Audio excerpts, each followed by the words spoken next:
عبداللہ بن عباس رضی اللہ تعالی عنہ نے رات رسول کریم صلی اللہ علیہ وسلم کی زوجہ مطہرہ اور اپنی خالہ میمونہ رضی اللہ عنہا کے گھر میں گزاری۔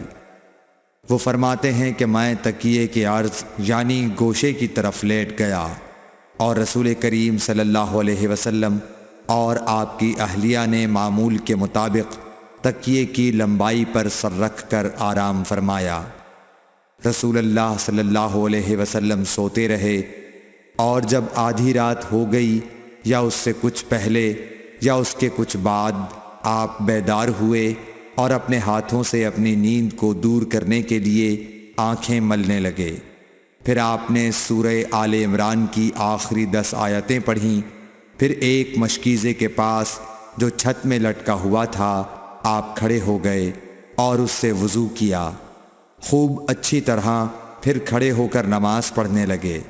ابن عباس رضی اللہ تعالی عنہ کہتے ہیں میں نے بھی کھڑے ہو کر اسی طرح کیا جس طرح آپ نے وضو کیا تھا۔ پھر جا کر میں بھی آپ کے پہلو مبارک میں کھڑا ہو گیا۔ آپ نے اپنا داہنا ہاتھ میرے سر پر رکھا اور میرا دایاں کان پکڑ کر اسے مروڑنے لگے۔ پھر آپ نے 2 رکعتیں پڑھیں، اس کے بعد پھر 2 رکعتیں پڑھیں، پھر 2 رکعتیں پڑھیں، پھر 2 رکعتیں پڑھیں، پھر 2 رکعتیں پڑھیں، پھر 2 رکعتیں پڑھ کر اس کے بعد آپ نے وتر پڑھا اور لیٹ گئے۔